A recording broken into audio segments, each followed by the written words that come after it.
not joking. All my guys, them know me. Hey guys, welcome back again to my channel. My name is Melissa Oti, and if you're new on this channel, please kindly like this video, subscribe to my channel and click the bell so that whenever I post new content on this channel, you'll be the very first to find out. So you guys, I know a lot of people are planning to come to the UK in 2023, and most of them will be working, because even if you're coming in as a student, you can still work, right? And trust me, working ethics in Africa is way different from the working ethics here, and some persons might not know. I've been a victim of this. I'm going to tell you guys my story. Trust me, I will, because I have had a lot of problems working in this country. Like, I really have. I remember when I came into this country, I used to look at Oyibo people like, God, I don't know, like when I'm with them, I don't feel so confident. And like, that was when I newly came. I used to feel very intimidated because I could barely even understand what they were saying. Like, I used to avoid conversation with them, and sometimes even when they come close to me to want to converse with me, I struggle to converse with them. And sometimes some persons might just get into you, make you feel so comfortable, and then you just start spilling. You start talking both the ones you should say and the ones you should not say. See, and it can really land you in trouble. Now, a video trended on Instablog a while ago about a lady who almost lost her job. Luckily, she was moved to another home, and that was because the agency was probably really understanding. When you come into the UK for the first 6 months of working, you're going to be on probation. So after 6 months, you're going to be reviewed. Now, what happened? When people come out to say, don't do this in the UK, do this in the UK, do that, people say, UK people are talking too much. Is UK the only obodo Igbo in this world? Waiting be this now. This new set of UK immigrants will not let us say, well, but these are facts. These are things that actually go on that people don't know. Now, this particular lady stated that her friend and colleague, they are both carers, went to the client's house. I want to assume that they are domiciliary carers. No, domiciliary carers, they move from one client's house to another. So they went to this client's house, and then she was tired, probably looking so tired. And then the client asked her, what's the problem? Is it the job? Like, are you stressed? And she felt like the client cared about her and opened up that yes, so it's the job. Oh, she's tired. They're back in Nigeria. She was into business. The business was doing well. If not for insecurity, they wouldn't have migrated to the UK with her family. My fellow Nigerians, I'm a carer. One of my colleagues just lost her job. Not totally lost her job, but at least she will not be working at that place again. That round, she will not be working there again. So everybody's tired. The weather is not encouraging. So she got to this client's place. And Igbo people, they can enter your brain. They will be nice. You understand what I'm saying now? And there's certain people that you're already friends with. I'm not saying you should not be friends with them, but just be very careful. So she's tired. So the Oyinbo now asked her that, what happened to you? She said, she's having slight headache. The Oyinbo can say,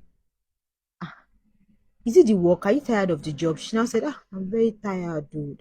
She's a business owner in Nigeria. She has her own business. Husband is doing well. If not because of the insecurity, she will not come to you and packing shit. Like, she opened up to the Oyinbo. The Oyinbo was following, and Oyinbo people, they can enter your brain. When she finished and she left, now so Oga called, because I was inside the car too. Oga just called that she's not working there again. She was like, what happened? She said Oyinbo complained that she should not work with them again because she said she's not mentally stable for the job.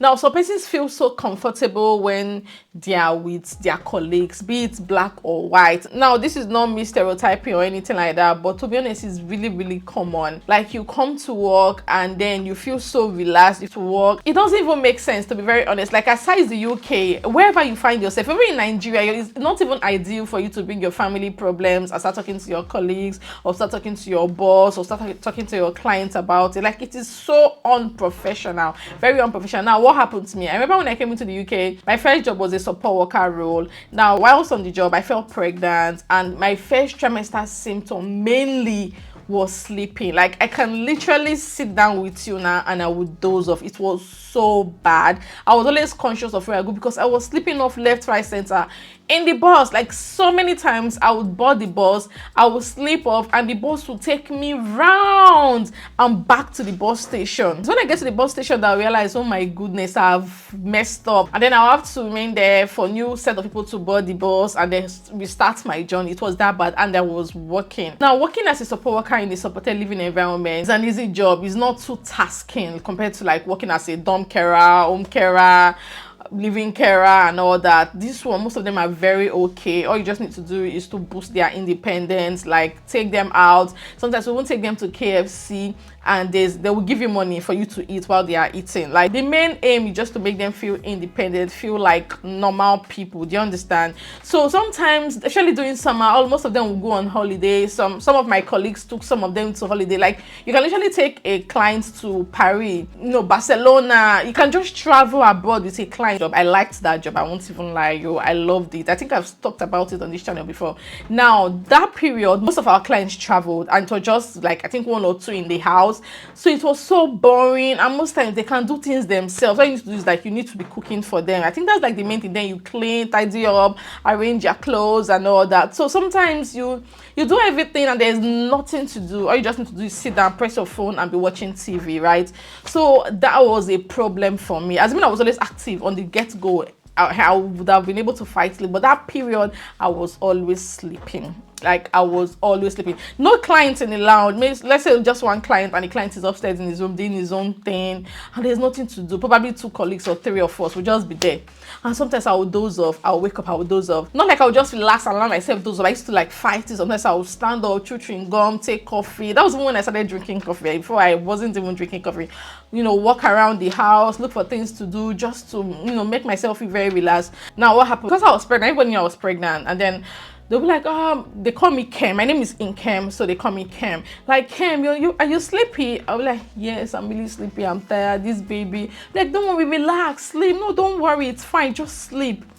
You guys, I trusted these people. I will be sleeping. And then when the client comes downstairs and needs something, they'll wake me up. We'll sort it out. Like, I did not calculate. Like, these people are always pushing me to sleep. Why are they not sleeping? And I'll be sleeping. Sometimes they won't tell me not to do anything. I should not worry. I'm pregnant. I was like, how nice are these people? These people are so nice. Without knowing that these people were waiting for me. Then when it was time to review my probation, that was when my manager just opened my page. That I heard you sleep a lot. I heard you're always on your phone. I could not lie. To be honest, I just thought that I don't sleep a lot, but the few times I've slept is because of the pregnancy, the baby, and all that. Like, I just explained to the manager, my dear, I lost my job. Yes, I lost my very first job. I failed probation, and I cried my eyes. Like, I was in tears. Like, I cried my eyes, you guys. I was very disappointed in myself, even though my husband was like, I should not worry and all that. And I started looking for another job. So why am I driving at? Guys, you need to be very, very careful with your colleagues. Your colleagues are not your friends. I know you hear this phrase almost every time, and you think it's just a normal phrase. People just say it for saying sake. Not at all. Your colleagues are not your friends. They are your colleagues. Even though sometimes I know it's very possible for your colleagues to end up being your best friends, but I mean, let that friendship take time to build. Don't just find yourself into a setting and then you lose it up. Oh, my husband does this. Oh, I do that. I'm from Nigeria. This is this. Because they will ask, whether you like it or not. Like, Oyibo people, they ask a lot of questions. And also, I remember then people were asking me, are you coming back after your maternity leave? Me now, innocent me, I'll tell them no, that I'm not likely going to come back. And they took it so personal. And then they will go to the manager and tell the manager that, oh, Em says she's not coming back after her maternity leave. Like, I made so many mistakes in my first year, like so many mistakes. I say my second job, the year I'm hot, like, I was always answering my questions intelligently. There's some point people already know that, oh, this one, she will not even tell you anything. Like,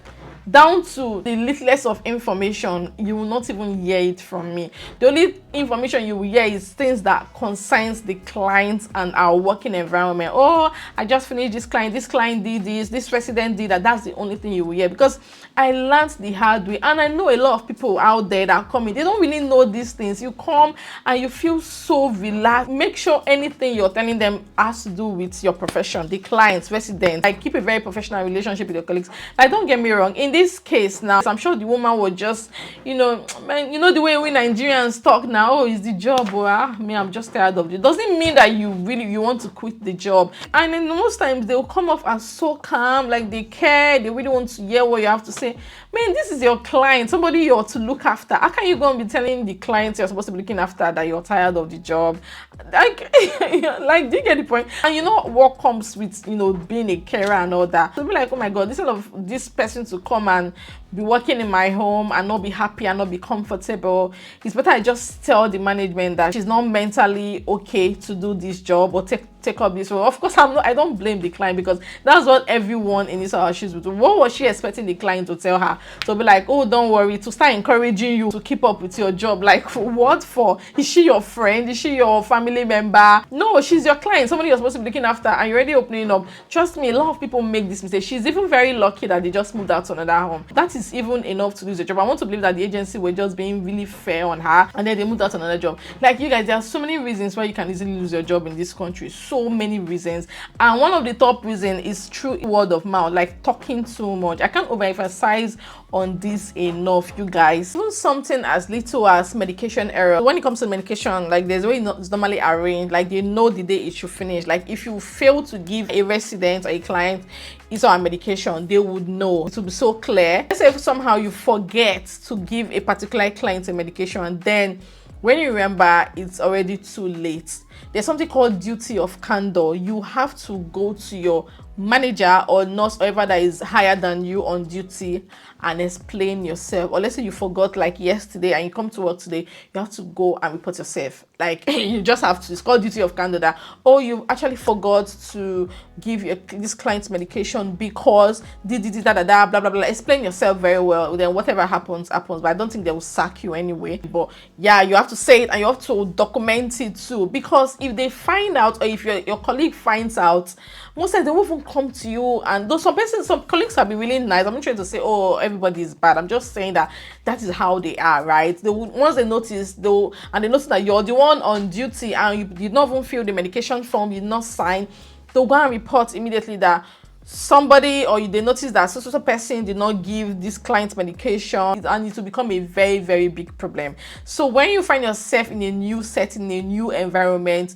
don't talk too much. Just calm down, observe. Like, take 1 month and just observe everybody. Know what you can say and what you cannot say. Personal information, pocket it. I mean, I believe you have friends, talk to them, but your colleague, silly. And you know, when it comes to working environment in the UK, there's something called whistleblowing. No secrets. Anything you see, anything you hear that you think it's not appropriate, you must report to your manager or your team leader or any senior carer on duty. Like, it is not even optional, it is a duty. So I noticed that at work, like, any little thing, in fact, the manager knows every single thing that happens in that place, like every single thing. Coming from Nigeria, I'm not so used to reporting, right? Like, any little thing, your colleague would just report. Like, sometimes this as you're not getting something right, that your colleague would just walk up to you and be like, oh, Kim, I don't think you're doing this right. This is how to do it. Knowing fluid that you're still very much new to the job, they're not gonna tell you. They'll go and report that she does not know what she's doing. She did this to the client. She did not clean this well. She did not shut the door well, because the door is a fire door. You need to shut, like,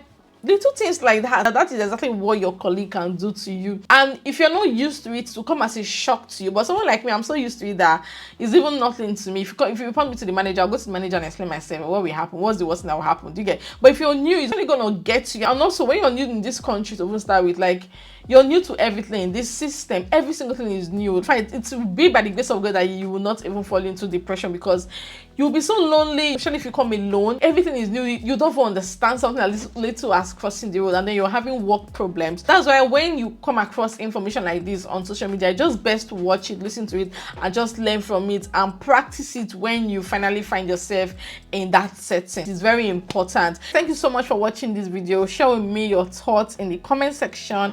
And of course, you guys, I will see you in my next one. Bye, guys.